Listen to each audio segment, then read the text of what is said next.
Bom, enquanto Dória faz seus movimentos para 2022, né?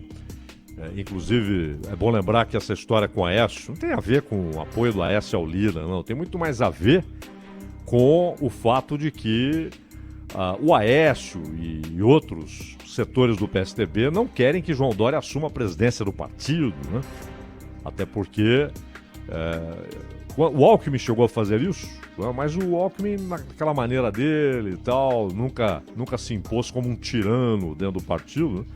E a Luísio Nunes foi contra essa pretensão do Dória. O Fernando Henrique parece que vai se reunir com o Dória quinta-feira. O Fernando Henrique não foi à reunião, não costuma ir mais, né? Mas ele deve se reunir com o Dória na quinta-feira. Há uma resistência a esse movimento. Enquanto isso, claro, também Lula se movimenta e, de alguma maneira, Sérgio Moro pode se sentir incentivado. Isso é uma pesquisa aí da XP, em que ele ganha do Bolsonaro no segundo turno, né? E naquela pesquisa foi o único que ganhou e tal. E aparecem os caras de sempre lá, o Dória, Huck, né? O Luciano Huck, que agora, segundo o Maia, não vai mais pro DEM. Já é afiliado ao DEM, mas não vai ficar no DEM e tal. Esse papo todo. Mas, no caso do Lula, tudo passa pelo Supremo Tribunal Federal. Ele poder ou não ser candidato.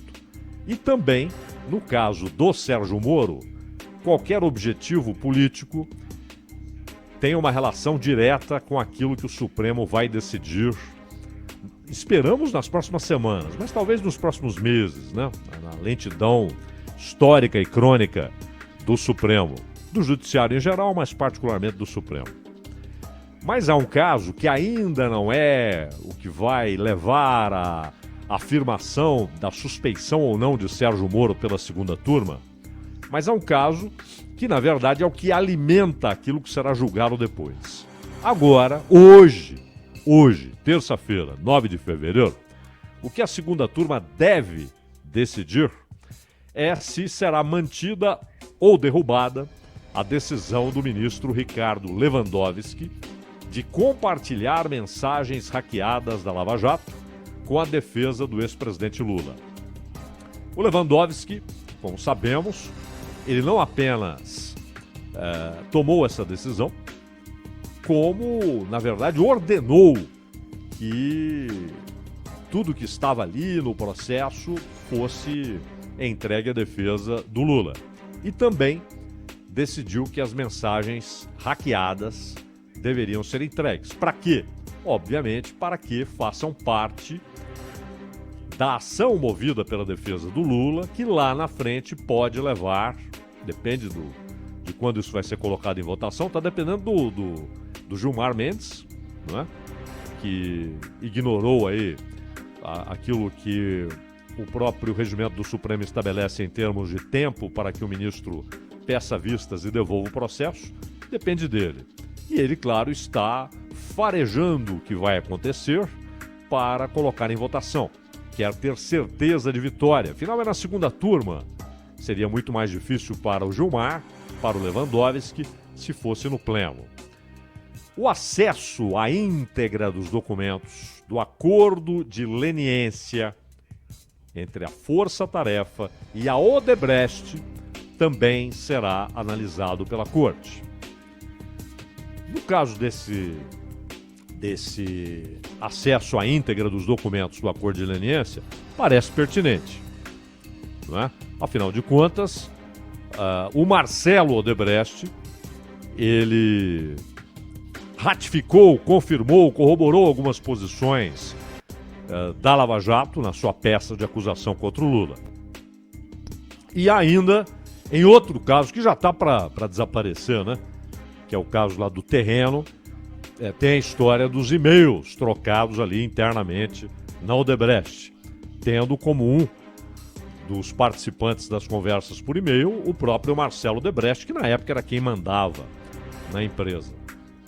Pois bem, então uma coisa é o que está no acordo com a Odebrecht. Outra coisa é o que foi apreendido naquela operação spoofing da Polícia Federal, que investigou crimes cibernéticos contra ministros, contra integrantes da Força-Tarefa da Lava Jato, contra parlamentares do Congresso Nacional.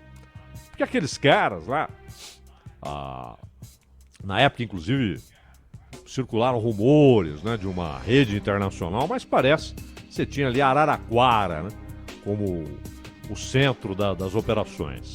Mas o Moro e investigadores, procuradores da Lava Jato não eram os alvos exclusivos daquele hackeamento. Isso se estendeu para deputados, senadores, ministros.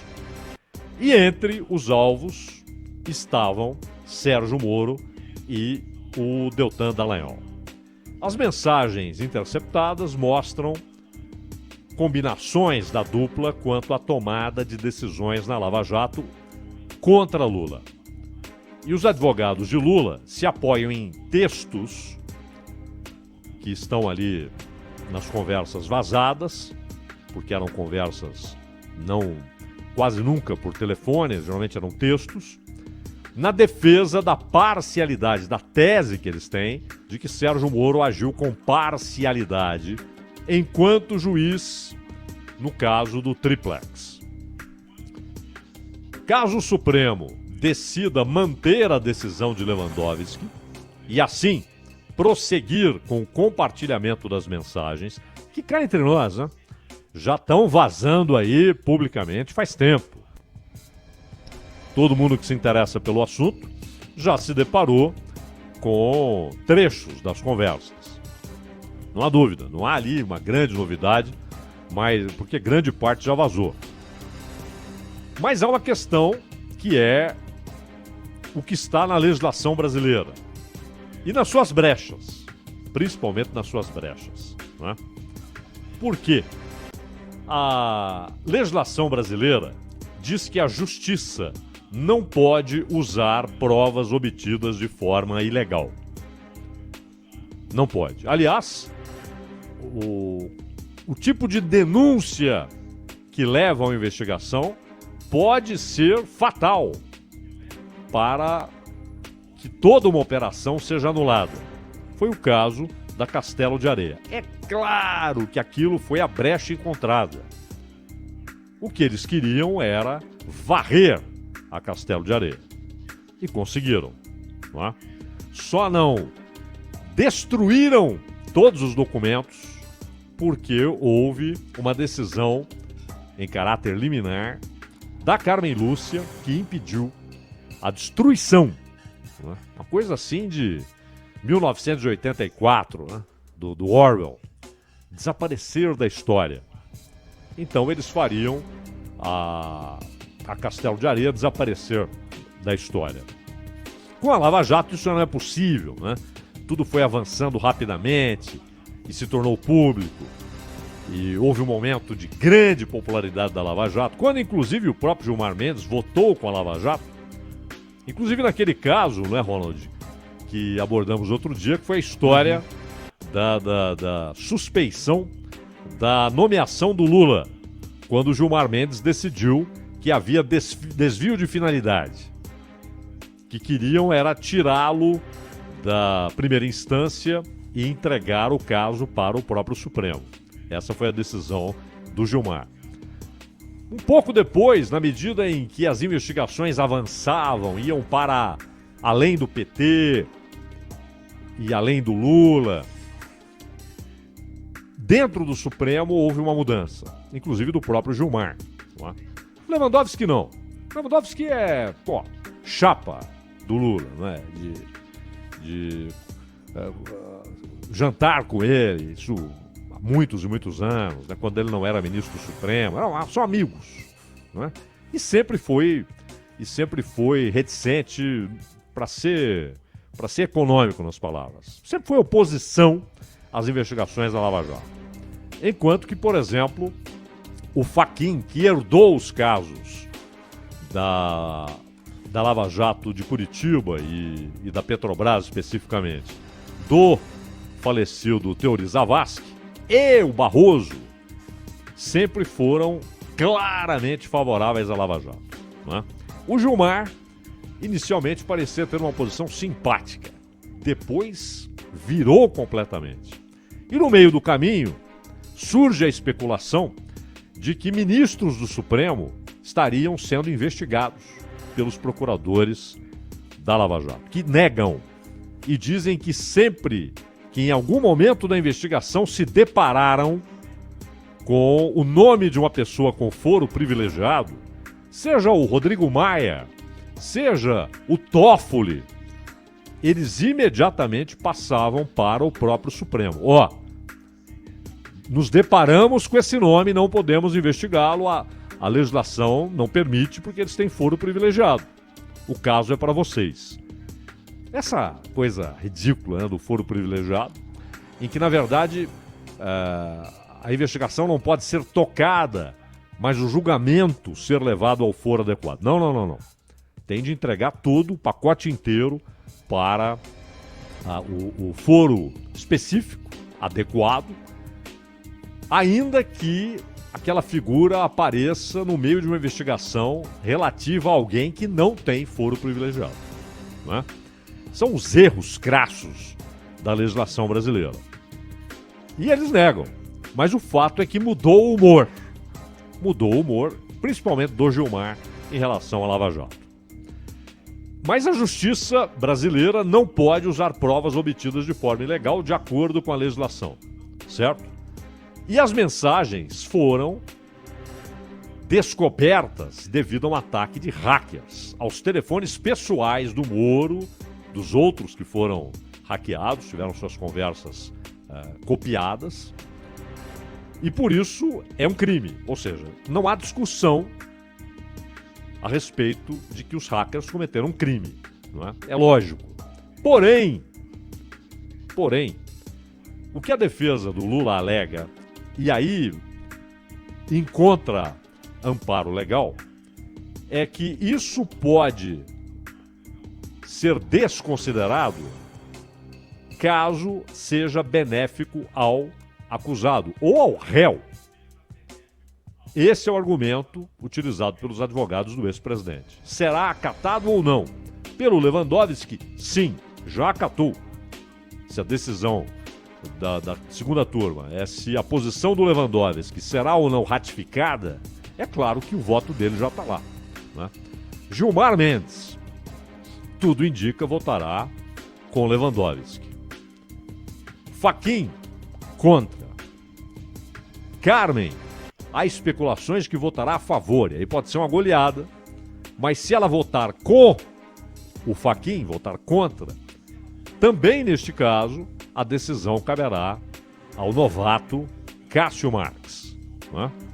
Ele pode decidir. E eu digo também porque num caso que aí sim, essa vai ser a decisão com consequências gigantescas, que é a questão da suspeição do Moro.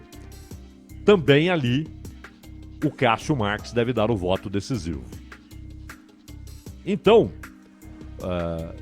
Fachin já votou contra, no caso da suspeição do Moro, não é? Lewandowski, o Gilmar tem dado entrevistas, depois de entrevistas, deixando claro que vai votar pela suspeição.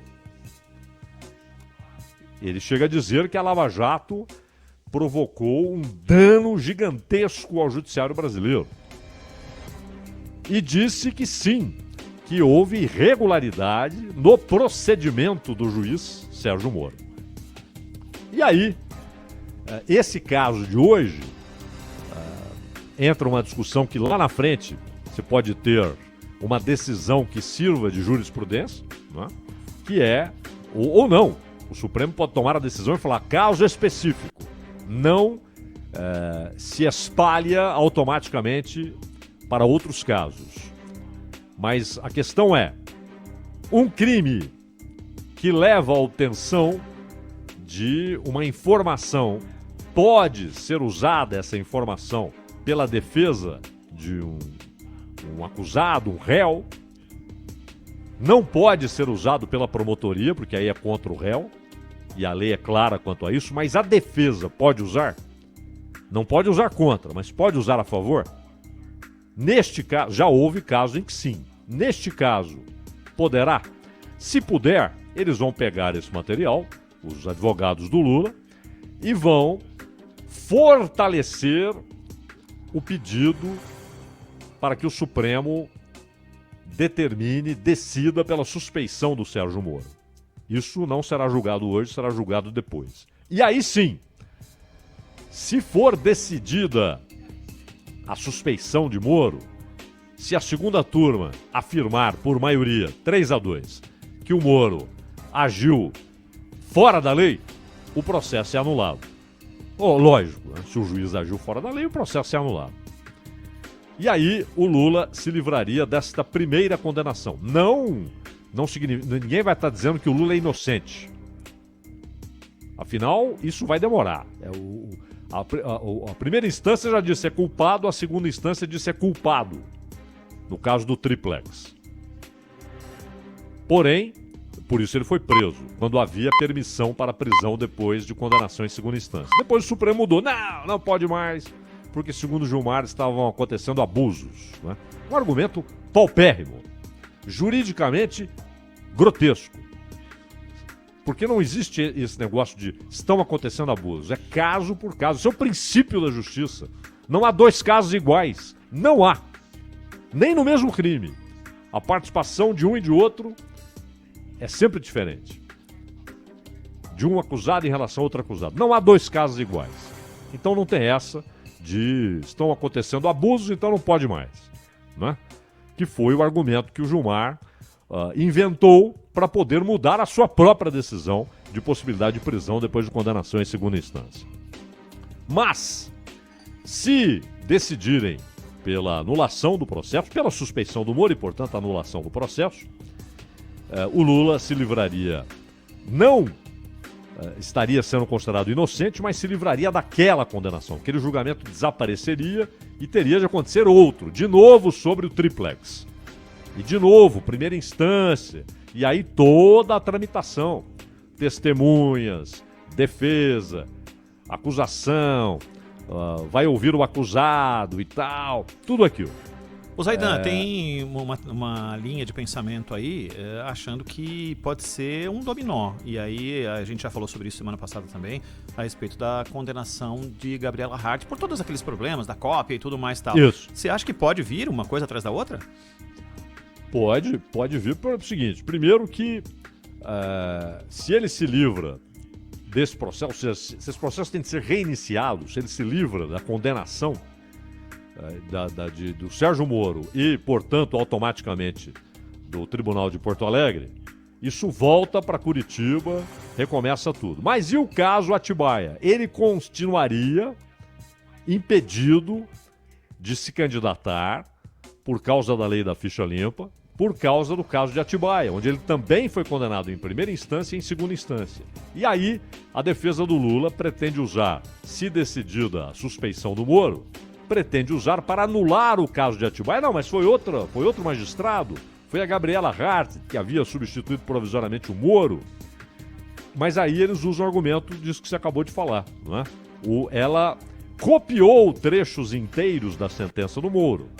E por ter copiado trechos inteiros, eles entendem que o que o Moro escreveu conduziu Gabriela Hart. Ela se baseou no que Moro pensava para tomar suas decisões. E, portanto, se Moro é considerado suspeito, se ele é considerado como sendo alguém que agiu fora da lei e, portanto, a sua suspeição é determinada pelo Supremo, a ideia da defesa do Lula é estender isso para Gabriela Hart, né?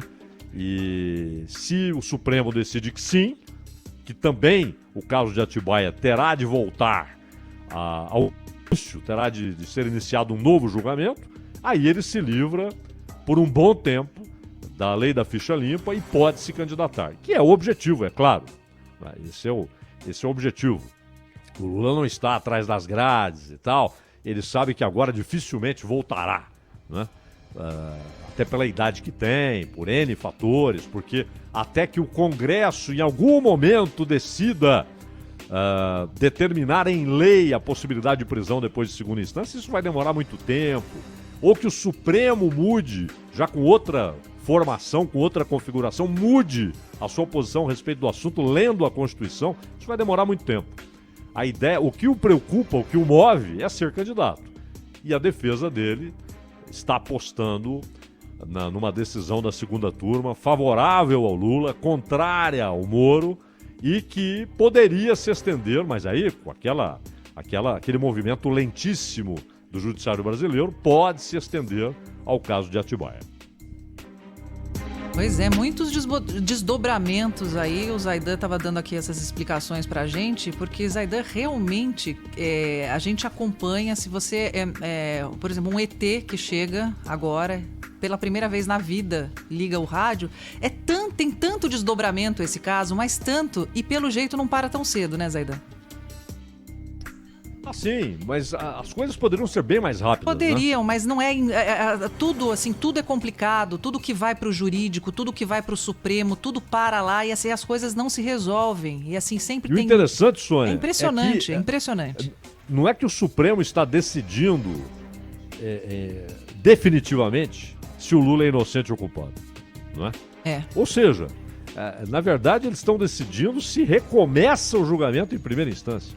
Se recomeça, exatamente. Não, e a gente sabe que o objetivo é a anulação. Vamos, mas juridicamente é impossível, etc e tal. Mas vão tentar. Enquanto houver brecha, vai ter processo e isso vai rolar. Isso vai longe. E o que a gente sempre espera é que as decisões do Supremo sejam baseadas apenas e tão somente nos fatos e no que diz a Constituição, não é? O grande problema é quando há um voto político. Isso acontece rotineiramente no Supremo, né? Rotineiramente.